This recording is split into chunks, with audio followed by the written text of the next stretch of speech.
We've all been there. You lose a job and assume life is over, or land a windfall and feel permanently secure. This diagram illustrates our core psychological flaw. We fixate on a single data point, our current situation, and project it onto the entire timeline of our lives, ignoring how little information we actually have in this exact moment. Long ago, at the foot of the lush Harvey Hills in India, lived a humble farmer who had mastered an antidote to this exact kind of anxiety. His most prized possession was a strikingly beautiful horse he had raised from a colt. When a wealthy merchant offered him a massive sack of gold to buy the animal, the farmer refused, choosing his loyal companion over instant wealth. A few days later, the farmer's son found the stable empty. The rope was untied and the horse was gone. The villagers immediately rushed over to declare the event an unrecoverable disaster, mocking the farmer for throwing away his one chance at riches. But the farmer didn't panic. He simply told them, "Only time will tell." He understood that humans lack the perspective to accurately judge an event the exact second it arrives.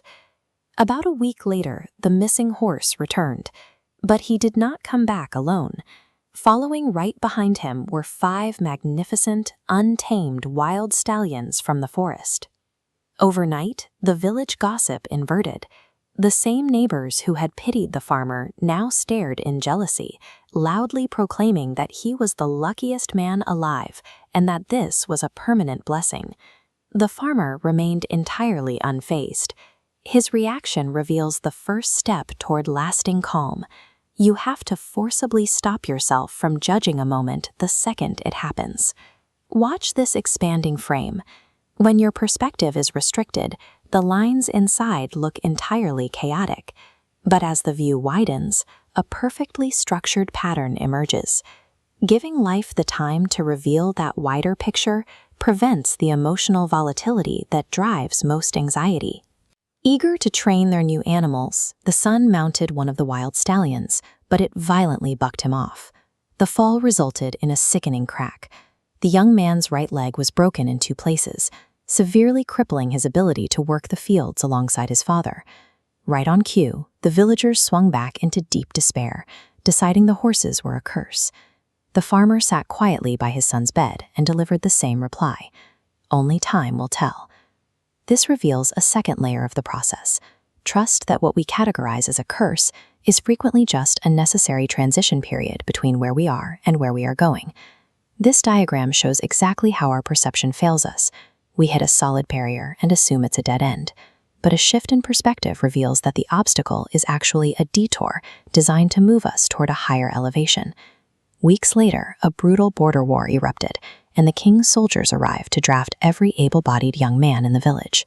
The officers went door to door, pulling terrified boys from their homes to face the battlefield. But when they reached the farmer's house and saw the son lying in splints, they deemed him useless for combat and moved on. The agonizing tragedy of a shattered leg, the very event the entire village mourned as a devastating punishment, was the exact reason the young man's life was saved. The final piece of the story reveals why balance is vital. Stay steady in the extremes. Practice genuine humility when you are winning, and maintain quiet hope when your plans fall apart. Take a look at this sine wave representing our external highs and lows. Maintaining a steady emotional baseline neutralizes life's unpredictable spikes and drops, keeping you anchored no matter what happens around you. Here is the sequence. The runaway horse brought wild stallions. The stallions caused the broken bone. That bone acted as a shield. Life doesn't unfold in straight lines. It moves in unexpected angles, carrying meanings we cannot see in real time. Think about the setbacks in your own life that felt catastrophic at the time. A painful breakup, a failed entrance exam, or a sudden financial loss that left you scrambling. Look back at those moments now. Those tragedies were likely your own hidden broken legs, pulling you away from a toxic environment, or the lost horses, clearing space for something much better to arrive. This leads to a single, powerful conclusion. Never celebrate too early, and never grieve too deeply. The next time chaos strikes and everything seems to be falling apart, consciously refuse to judge the moment. Take a breath, let the dust settle, and remember that only time will tell.